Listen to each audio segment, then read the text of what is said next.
remembering the pastimes of Lord Ramchandra. He remembered so many other pastimes, incarnations of the Lord, and then he remembered Lord Ram. And now today we are covering shlokas where it is remembering Lord Krishna. And Brahmaji, he being actually one of the Sampradaya Acharya, from him one Sampradaya, whole Brahma Sampradaya comes from. When he remembers about Krishna, he completely goes in ecstasy. And you will see, there are more shlokas in this chapter remembering Krishna. So Lord Brahma, also, yesterday we talked about, the stealing of cows and boys by Lord Brahma in our Krishna book reading. We'll try to connect our yesterday's topic and today's topic. How Lord Brahma is, he is the greatest devotee as far as this material world goes. He is the great authority within the material world. He knows Krishna, his power, his glories, and all his prayers. It is all glorification of Krishna. Many times we quote, Brahma Samhita. It is clearly mentioned who is the Supreme, Ishvara Parama Krishna Sachidananda Vigraha.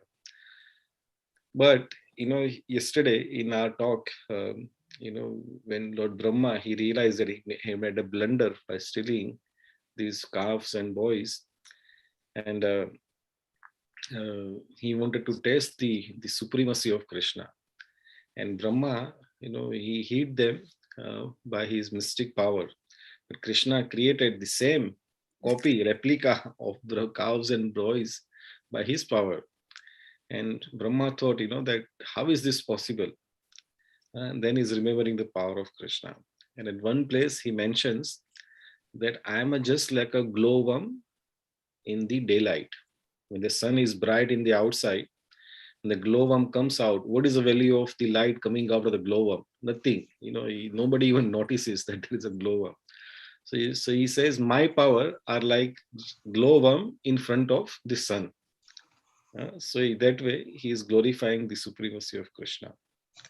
And now today, some of the, he is so nicely remembering the different aspects or beauty of Krishna.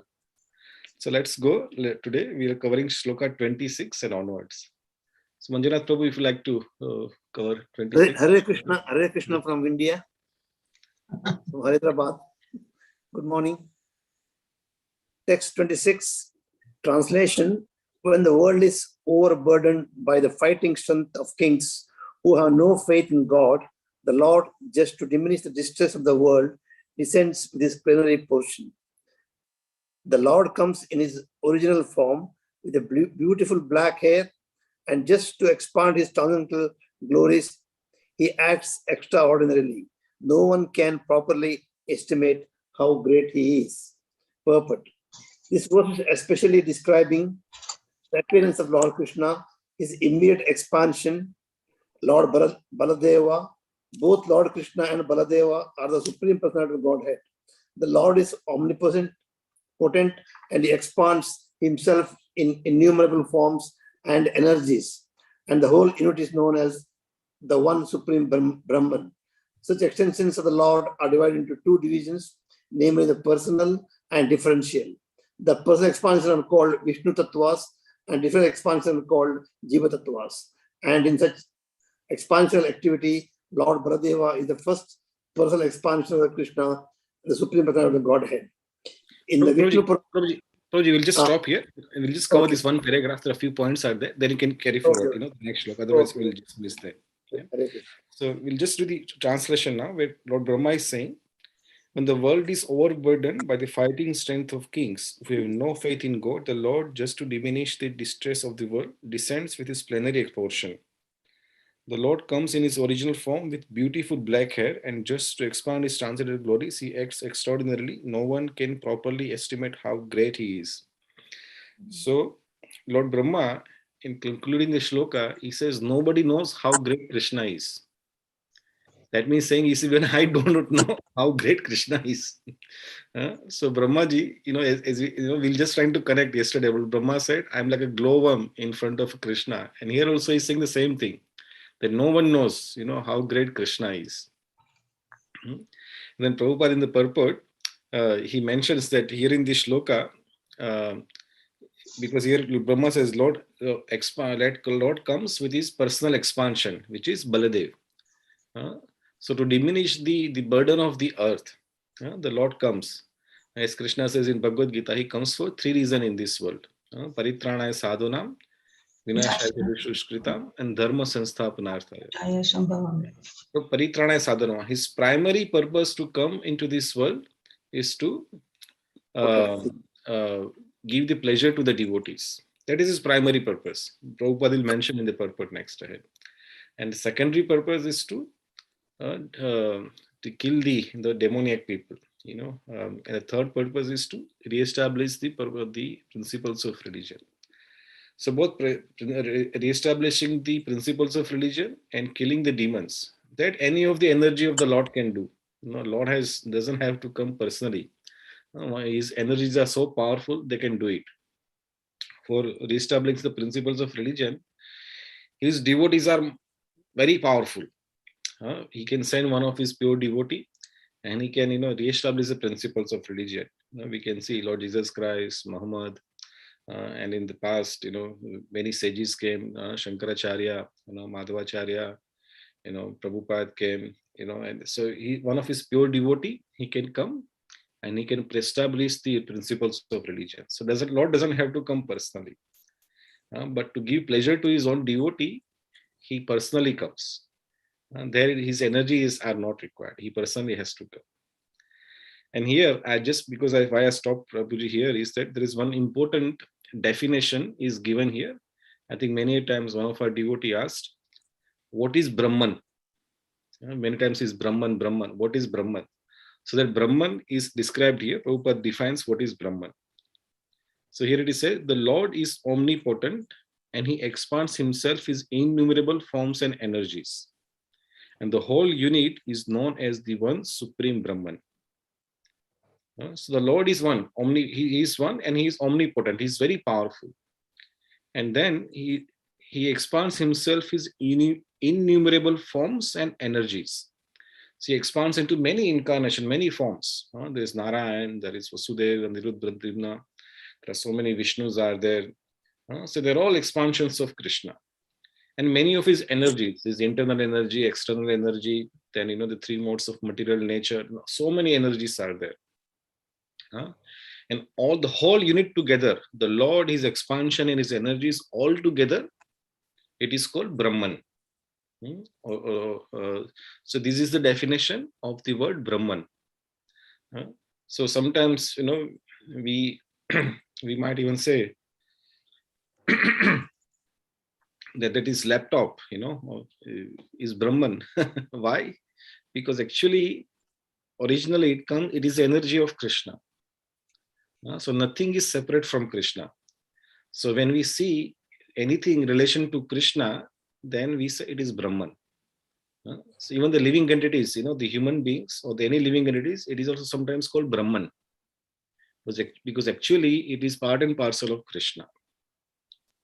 So Brahman is a very wide term to denote the energies and expansion of Krishna. And then Prabhupada mentions, some of our, of our education. He says such extensions of the Lord are divided into two divisions, namely personal and differential.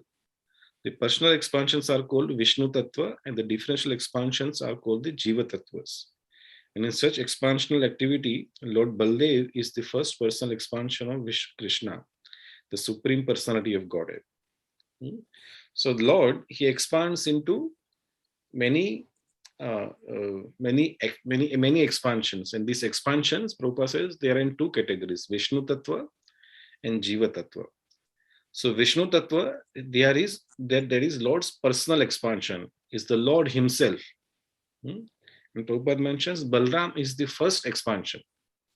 So Krishna is one, Ishvara Parama Krishna, and his immediate expansion is Lord Baladev or Balaram. And then the four quadruple expansion, Anirudh, Pradyumna, Vasudeva, Sankarshan, they are also Lord's expansion. And then Narayan, the Vishnu, they are all personal expansions.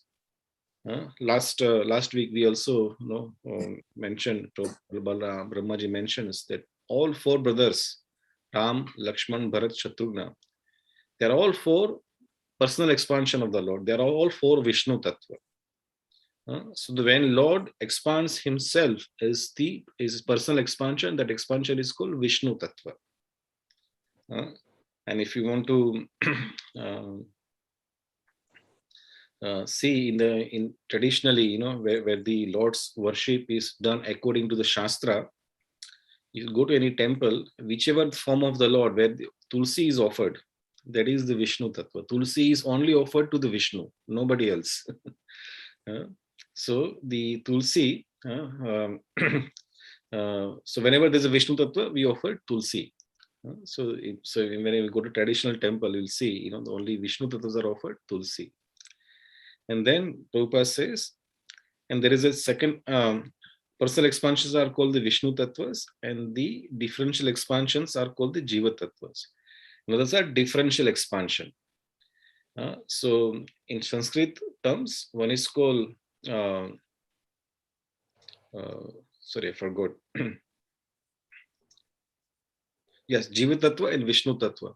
So Jiva Tattva, we are eternally separated, not separated, but eternally, separate from Krishna. Vishnus, they are the personal expansion of Krishna, and we are differential. We are part of Krishna, but we are not Krishna, and we are called Jiva Tattva. So we living entities, we are Jiva Tattva. We are not Vishnu Tattva. But all the other expansion of the Lord, they are called Vishnu Tattva. So this is little, technical knowledge. And many a times, Lord also uses the Jiva Tattva. He empowers the Jiva to act as if they are the Vishnu. So there are many incarnations are called, the Manvantara Avatar, Shakti Avesh Avatar. So they are the living entities. They are Jiva Tattva, but Lord empowers them to act as if they are the Supreme Personality of Godhead. Sorry, Prabhuji, because there are a couple of points were there, so I stopped. Yeah, now you can continue till the end, Prabhuji, please. In the Vishnu Purana, as well as in the Mahabharata, both Krishna and Baladeva are mentioned as having beautiful black hair, even in their advanced age.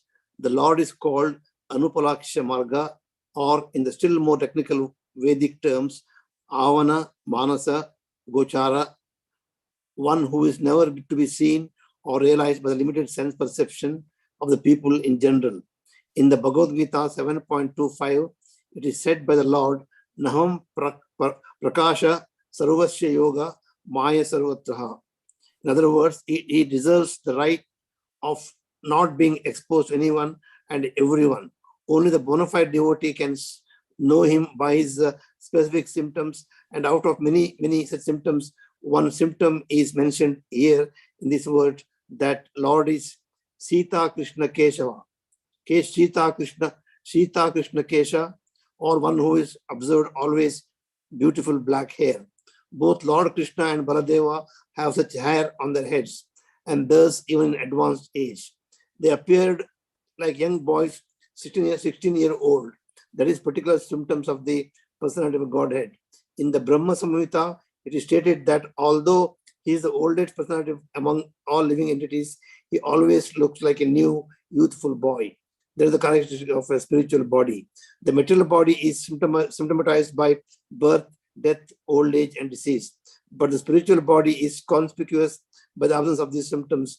Living entities who reside in the Vaikuntha Lokas, in eternal life and bliss, is the same type of spiritual body without being affected by signs of old age. It is described in the Bhagavatam, Canto 6, that the party of Vidudasas who came to deliver Ajamila from the clutches of the party of Brahmaraja appeared like youthful boys, corroborating the description of in this verse. It is certain that thus that spiritual bodies in the Vaikuntha Lokas, either of the Lord or of the inhabitants, are completely distinct from the material bodies of this world. Therefore, when the Lord descends from the world to this world, he descends in his spiritual body, Atma Maya, internal potency, without any touch of the Bahiranga Maya or the external energy, material energy. The allegations that the impersonal Brahman appears in this material world by accepting a material body is quite absurd. Therefore, the Lord, when he comes here, has no material body but a spiritual body. The impersonal Brahma Jyoti is only the glaring effulgence of the body of the Lord, and there is no difference in quality between the body of the Lord and the impersonal ray of the Lord called Brahma Jyoti. Now the question is why the Lord, who is omnipotent, comes here to diminish the burden carried upon the world by the unscrupulous kingly order. Certainly the Lord does not need to come here personally for such purposes, but he actually descends to exhibit his transcendent activities in order to encourage his pure devotees who wants to enjoy life by chanting the glories of the Lord. In Bhagavad Gita 9.13 and 14, it is stated that the Mahatmas, great devotees of the Lord, take pleasure in chanting of the activities of the Lord. All Vedic literatures are meant for turning one's attention towards the Lord and his transcendent activities. Thus, the activities of the Lord, in his dealing with the worldly people, create a subject matter for discussion by his pure devotees. Hare Krishna. Hare Krishna. Thank you so much, Uncle. Thank you very much. So in this following paragraph, Prabhupada describes the difference between our body and the Lord's body, the difference between material body and the spiritual body. In the material world, all the living entities, they have these 4 stages they have to pass: birth, old age, disease, and death. Nobody is exempted from this. Even the small ant, they also have to pass through this. They are, all living entities, they are born. They they have old age, they have a disease, and ultimately they have to die. But in the spiritual world, this old age, disease, and death. In fact, birth is also not there. Everybody is eternal, so there is no birth. Even the birth is a very it's a problematic thing. Any birth in this world is not a very happy happy experience. It's a very painful experience of taking birth in this world. Our human birth, the embryo, he stays in the mother's womb and develops for 8-9 months. And there's so many troubles are there even in the womb. The worms are biting their body, and then you're upside down in a very cramped space. It says you're like the arch of a bow. You're completely, your whole back is kind of bent. So in this world, the birth is also not a very pleasant experience. But in spiritual world, these 4 problems are not there: birth, old age, disease, and death. So Prabhupada explains that everyone in the spiritual world, they get the same body as the Lord has. The Lord's body is Sachidananda Vigraha, eternal, full of knowledge, full of bliss. Even right now, we as a soul, we also have the same characteristics. We are eternal, full of knowledge, full of bliss. But because we are identifying ourselves as this body, that's why we have to go through these 4 difficult phases: birth, old age, disease, and death. The day we have completely realized that I'm not this body, I'm a spirit soul, I'm part and parcel of Krishna, this world is not meant for me. And then we decide really in our heart that I want to go back home. Krishna will just take you back home, back to God. You have to just, call Krishna, my Lord, I'm ready. Then he will make all the arrangement to go.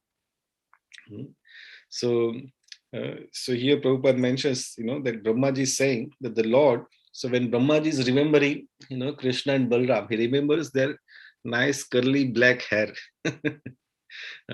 That is one of the beauty of the beautiful symptoms of Krishna. And the Krishna has a long curly hair. And Prabhupada mentions that that even at the advanced stage, when Krishna was on the battlefield of Kurukshetra, he was nearly 125 years old. But he was just, young, fresh boy, like a 16-year-old. Actually, it is said Krishna in the spiritual world, he never grows beyond 16 years age. He is always 16 years old, always fresh, Nava Yovanam cha. And everything, it is full of vigor and energy.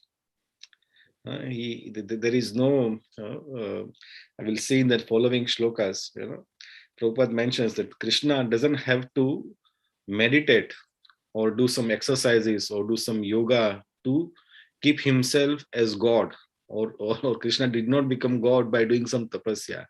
He is God, always God. He is God, always will be God. So next shlokas, Brahmaji will remember that when Krishna was a small baby, he killed this great demoness Putana. So he is God even when he was a baby in this world. He killed Putana. Only God can do this.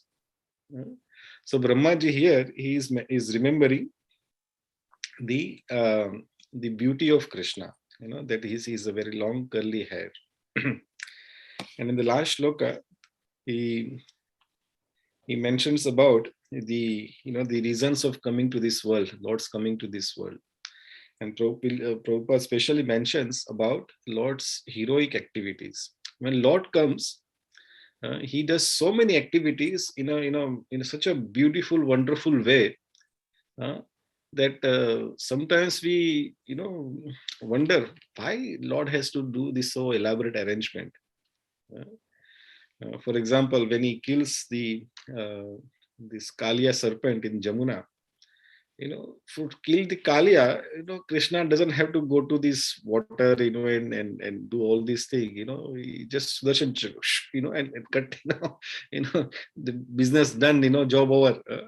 But no, he goes there, and then he gets, attacked by Kalia. Kalia circles around him, and then Krishna comes out and he dances on these hoods, and then Kalia, is vomiting poisons, and then the Nagapatnis come out and they offer the prayers to Krishna, and then Kalia offers prayers to Krishna, and so elaborate, So he makes wonderful arrangement in this way. All his pastimes. Why does that? So that we can talk about Krishna. And devotees, they love to talk about Krishna. If Krishna could have said, Braja says, oh, Krishna, there's Kalia, no problem. Sudarshan Chakra, job done, no 2 seconds, everything is over. Then says, Kalia, no, Sudarshan Chakra, kill. That is, nothing, there is no detail. But for our own pleasure, because devotees, they like to talk about Krishna. The earlier, yesterday we talked about, Lord Brahma's, stealing of calves and boys.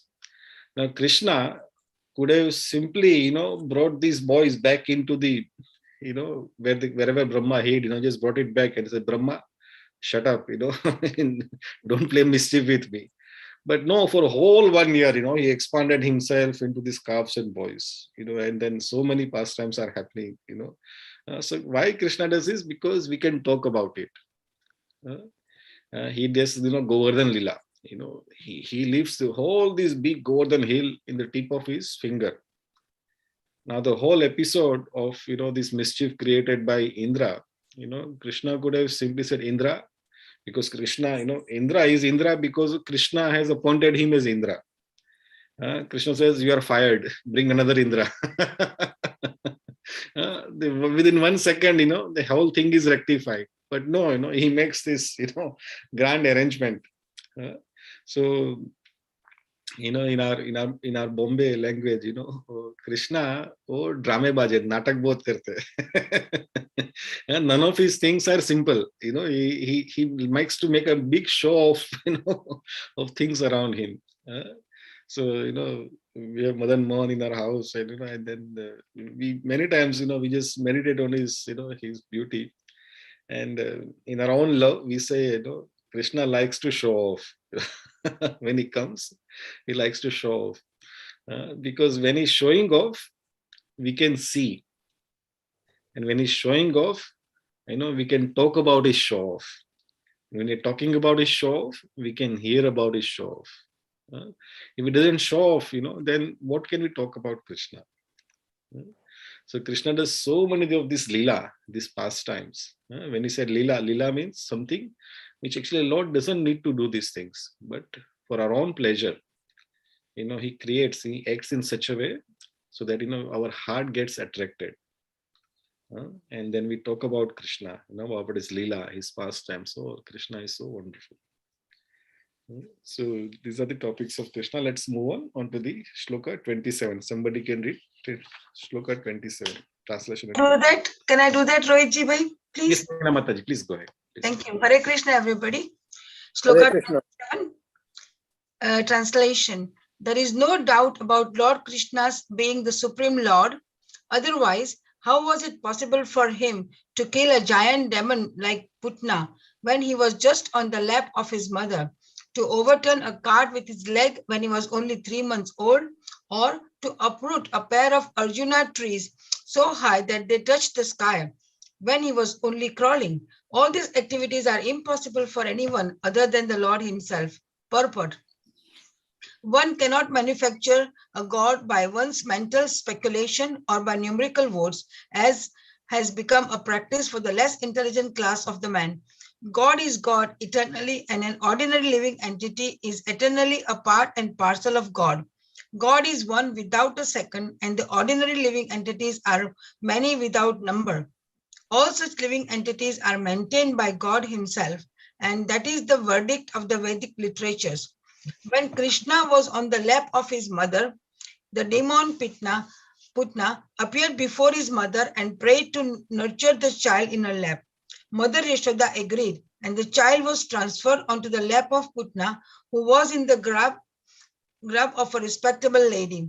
Putna wanted to kill the child by smearing the poison on the nipple of her breast, but when everything was complete, the Lord sucked her breast along with her very air of life, and the demon's gigantic body, said to be as long as 6 miles, fell down. But Lord Krishna did not need to expand himself to the length of the sea demon Putna, although he was quite competent to extend himself more than 6 miles long.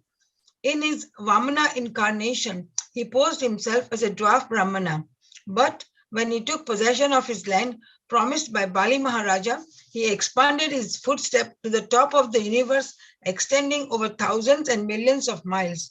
So it was not very difficult for Krishna to perform a miracle by extending his bodily feature, but he had no desire to do it because of his deep filial love for his mother, Yashoda. If Yashoda had seen Krishna in a lap extending 6 miles to cope with the she demon Putna, then the natural maternal love of Yashoda would have been hurt, because in that way Yashoda would have come to know that her so-called son Krishna was God himself.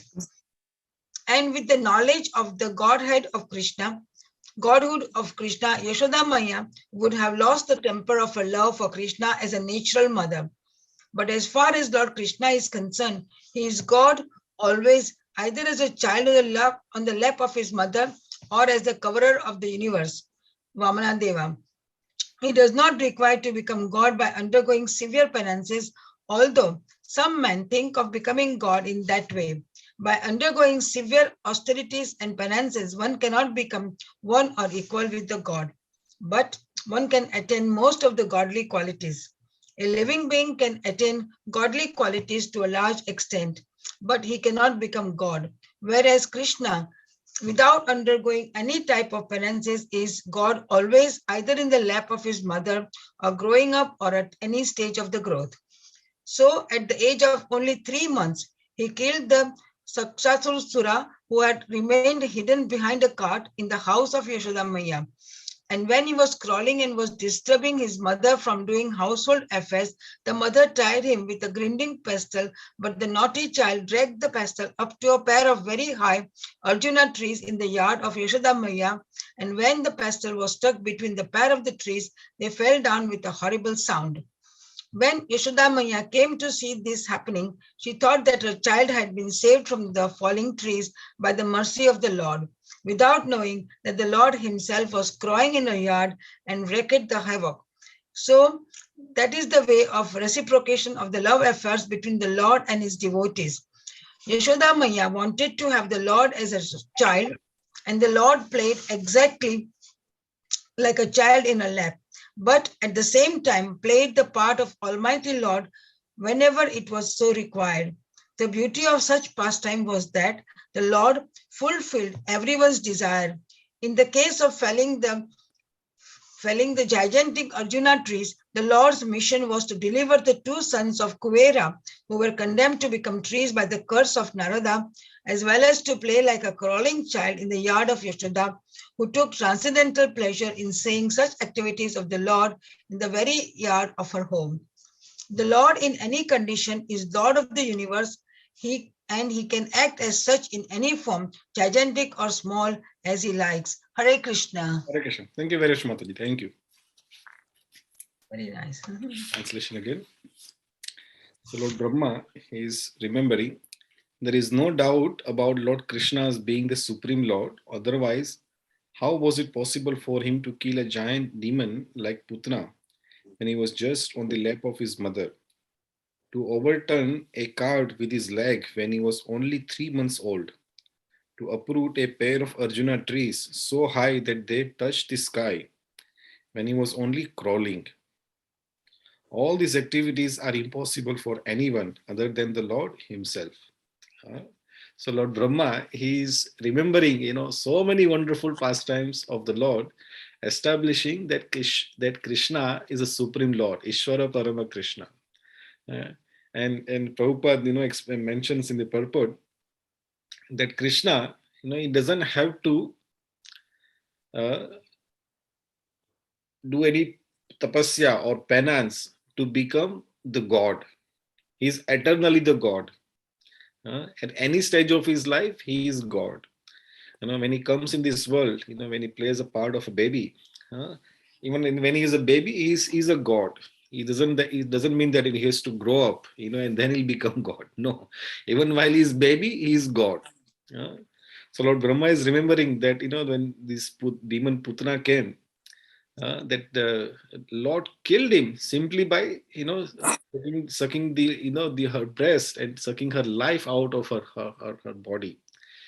And then Brahmaji, Prabhupada mentions that how big was Putana? Her body was 6 miles long. Generally, to fight a big pelwan or big person, you need to have the equal body, like in boxing, so there's a heavyweight, only the heavyweights can fight each other, then the lightweight can fight each other.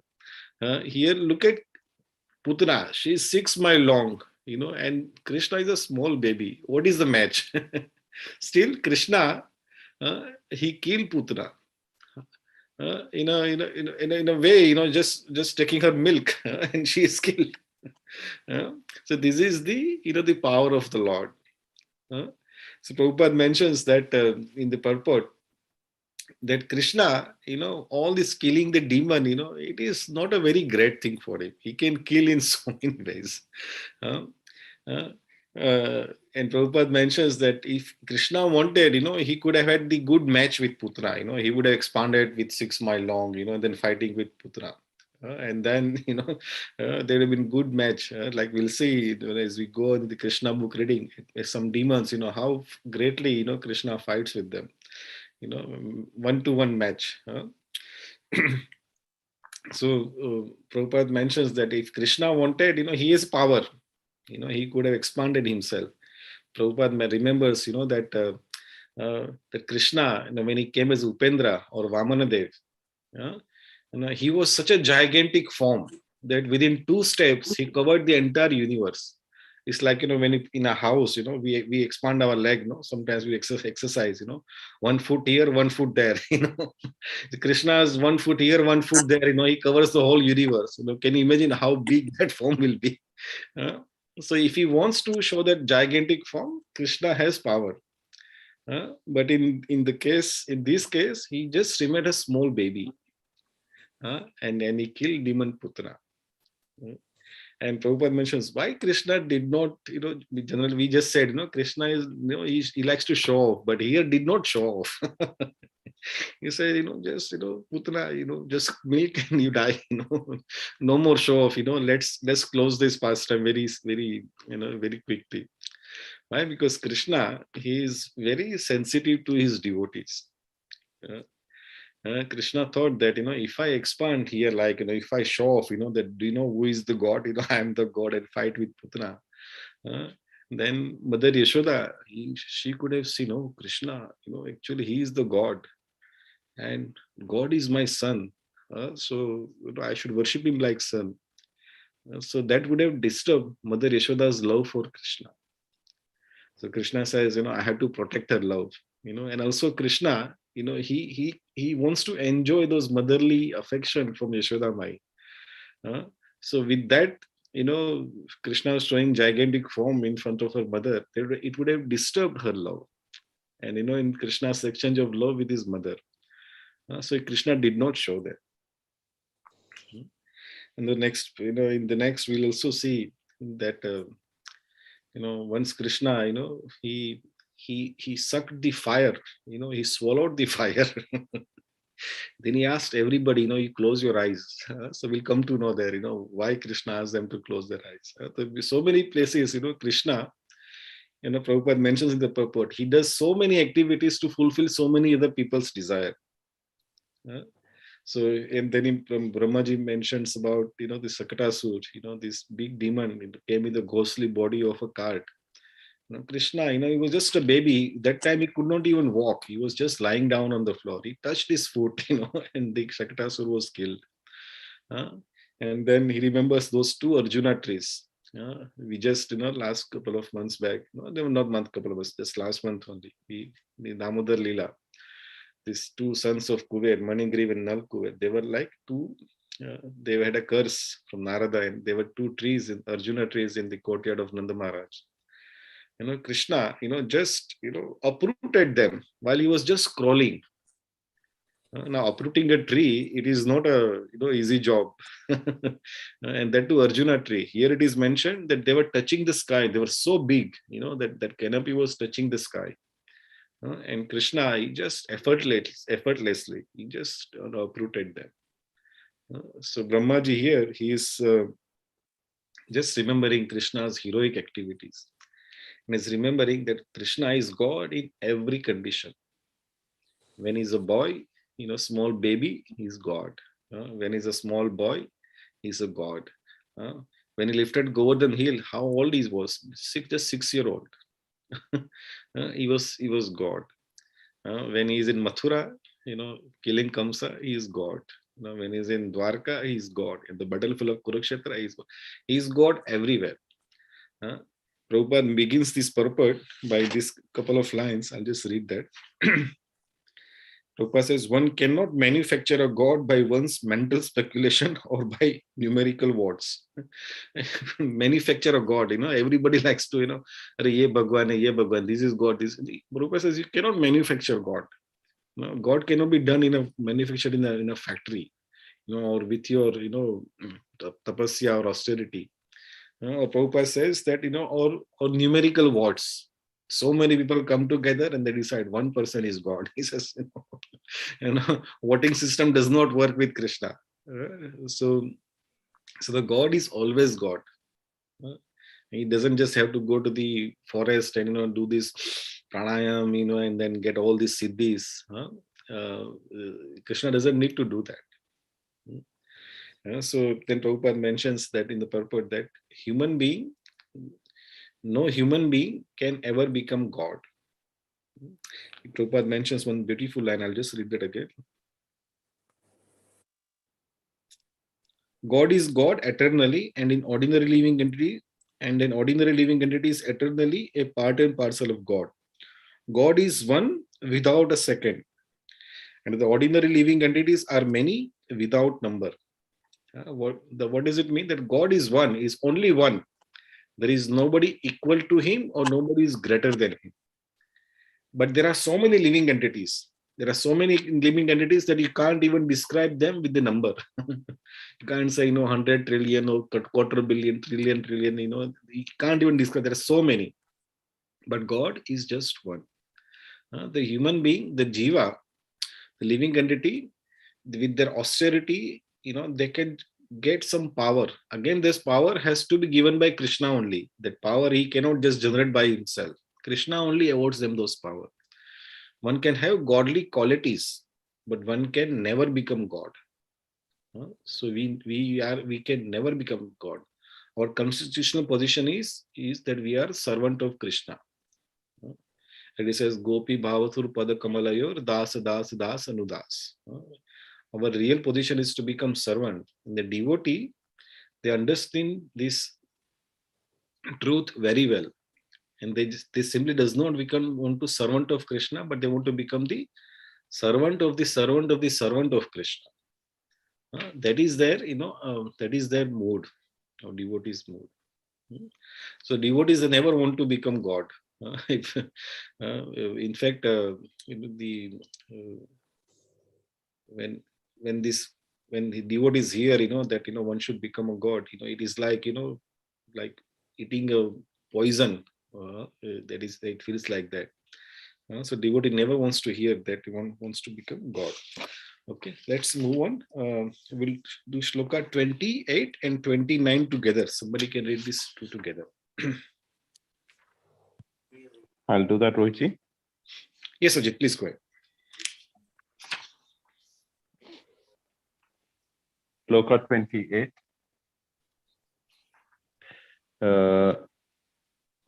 Translation.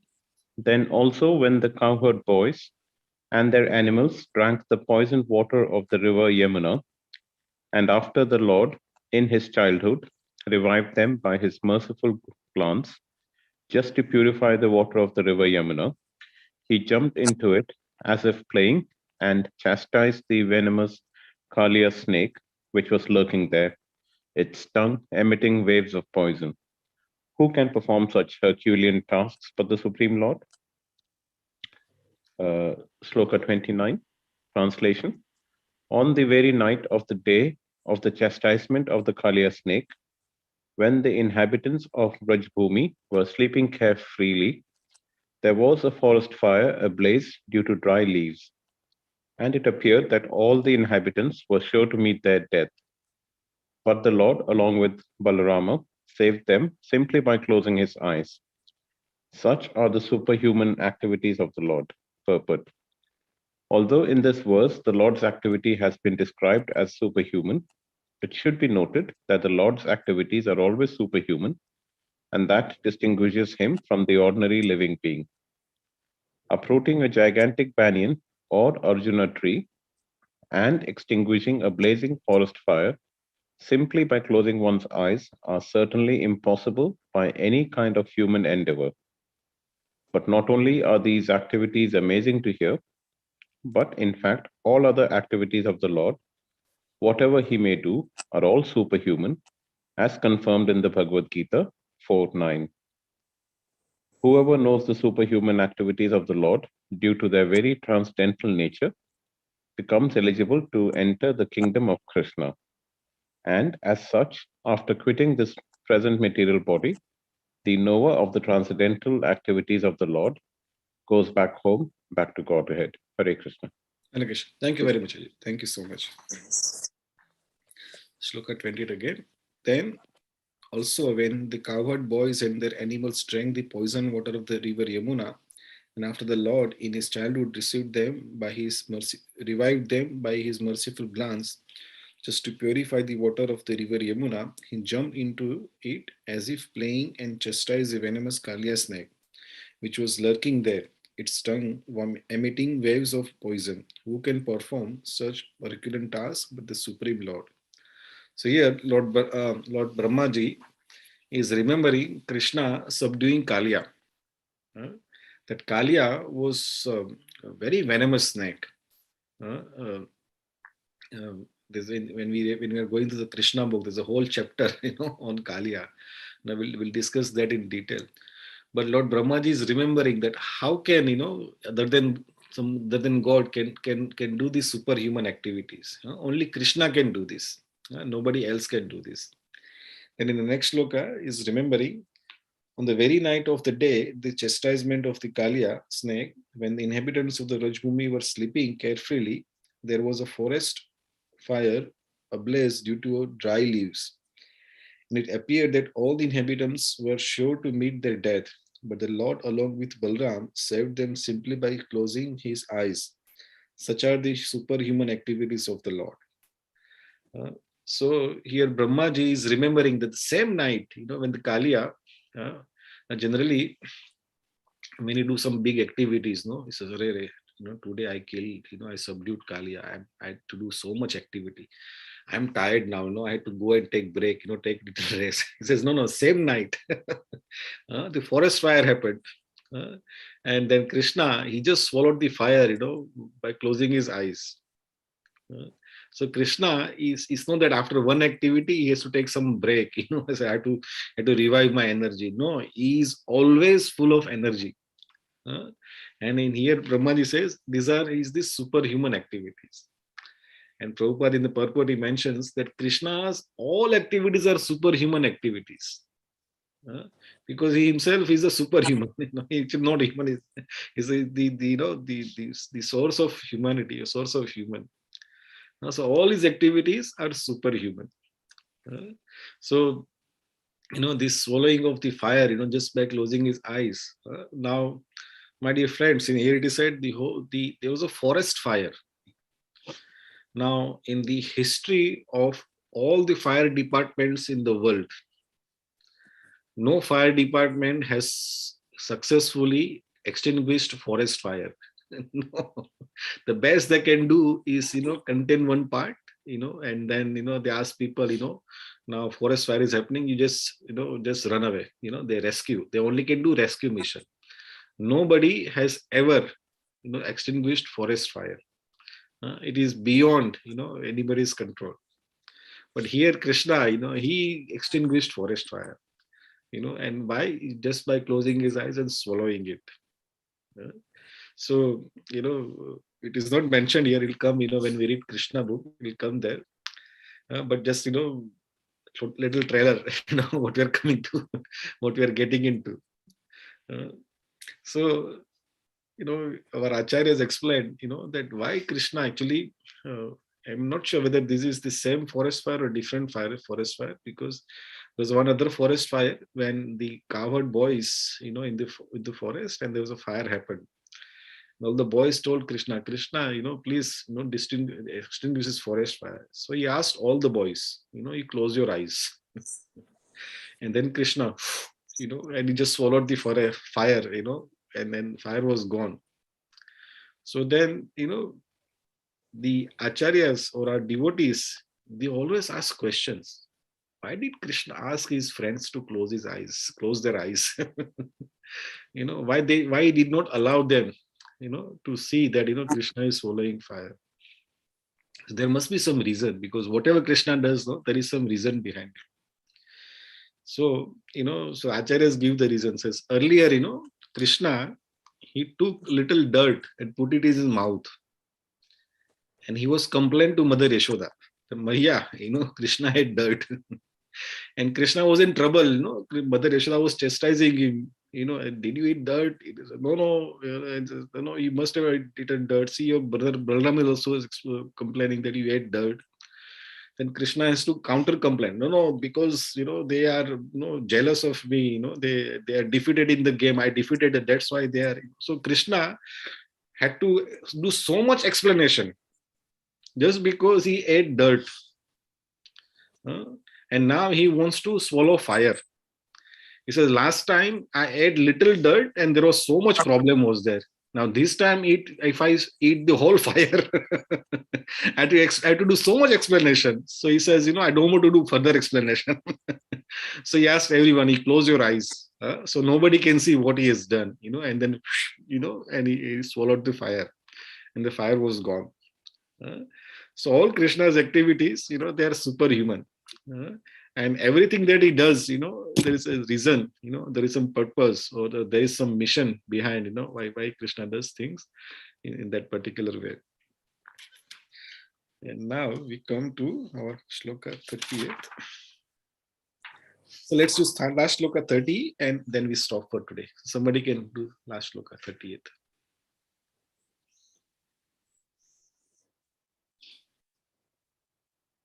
Welcome.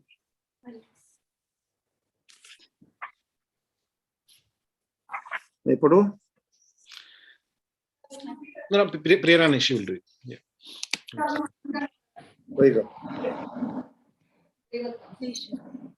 When the cowherd woman, Krishna's foster mother Yashoda, was trying to tie the hands of her son with ropes, she found the rope to be always insufficient in length. And when she finally gave up, Lord Krishna by and by opened his mouth, wherein the mother found all the universes situated. Seeing this, she was doubtful in her mind, but she was convinced in a different matter of the mystic nature of her son. Purport. One day, Lord Krishna, as the naughty child, disturbed his mother Yashoda, and she began to tie up the child with ropes just to punish him. But no matter how much rope she used, she found it always insufficient. Thus, she became fatigued. But in the meantime, the Lord opened his mouth, and the affectionate mother saw within the mouth of her son all the universes situated together. The mother was astonished, but out of her deep affection for Krishna, she thought that the Almighty Godhead Narayan had kindly looked after her son just to protect him from all the continuous calamities happening to him. Because of her deep affection for Krishna, she could never think that her very son was Narayan, the personality of Godhead himself. That is the action of Yogamaya, the internal potency of the Supreme Lord, which acts to perfect all the pastimes of the Lord with his different types of devotees. Who could play such wonders without being God? Hare Krishna. Hare Krishna. So here, Lord Brahma ji is remembering Krishna's exchanges with his mother Yashoda. Now, so far we discussed about Krishna's, killing demons and swallowing forest fire, and now Mother Brahmaji is remembering Krishna's relationship or exchanges of love with his mother. So, what is he remembering? So let's see. When the cowherd woman, Krishna's mother, foster mother Yashoda, was trying to tie the hands of her son with ropes, she found the rope to be always insufficient in length. And when she finally gave up, Lord Krishna by and by opened his mouth, wherein the mother found all the universes situated. Seeing this, she was doubtful in her mind, but she was convinced in different manner of the mystic nature of her son. So Lord Brahmaji is remembering, same pastime we just mentioned earlier, that Krishna, he was complained that he ate dirt.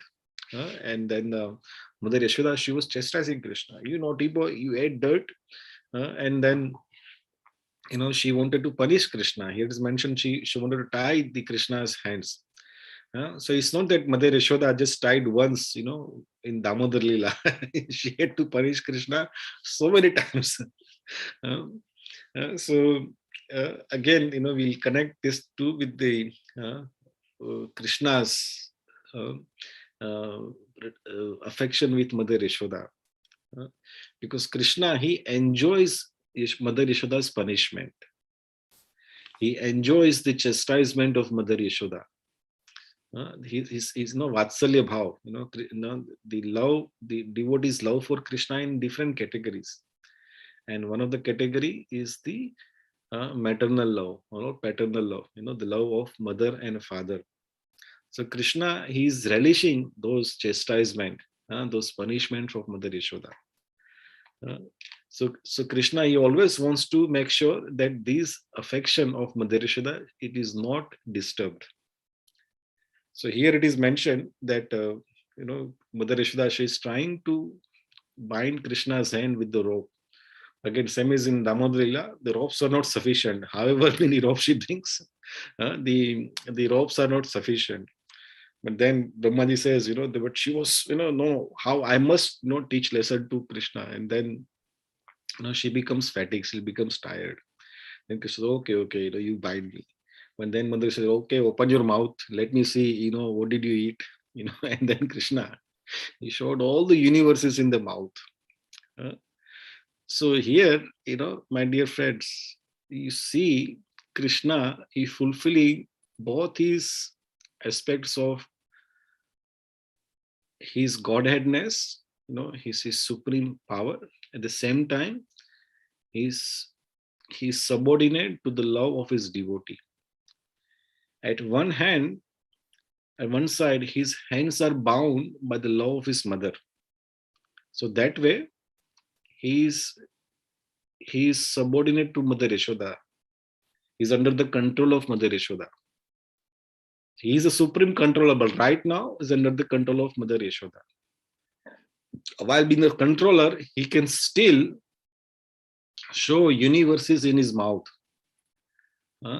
So he's God at the same time under the control of Mother Yashoda. So this is God. He is God, always the God. So he's shown all the universes in his mouth, and then Mother Yashoda says, "Oh, this is God. This is Supreme Personality of Godhead." And Mother Yashoda, her motherly affection was turning into Aishwarya Bhav, awe and reverence. Oh, this is Supreme Lord. I should not punish him. How can I punish the God? So as soon as Krishna, he realized that, my mother's love is getting disturbed, he calls Yogamaya, and that Yogamaya covers her, understanding of Krishna, the Supreme Personality of Godhead. And then, she just forgets everything. And then she thinks, oh, maybe, he's a great yogi or great person, but he's just my son. So though she saw the universe, the Yogamaya, she covered her understanding of Krishna as a Supreme Lord. So as you mentioned earlier, there are two Maya, Yogamaya and Mahamaya.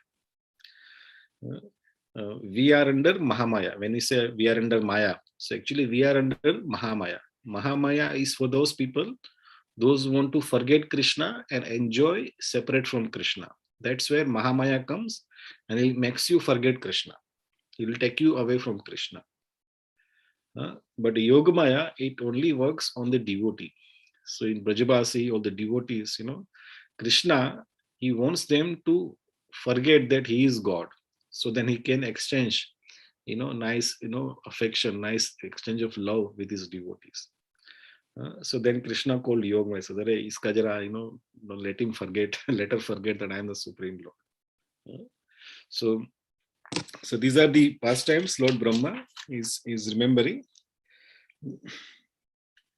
And now the next third Shloka 31 and 30, there are a few more shlokas of Krishna's pastimes in Vrindavan. As I said, Lord Brahma here he goes into overdrive. He's remembering, he's mentioned so many incarnations of the Lord. Now he's remembering Krishna, and so many pastimes of Krishna is remembering. It is just a small 10th canto. He's remembering in these few shlokas. So we'll stop here. If anybody has any questions.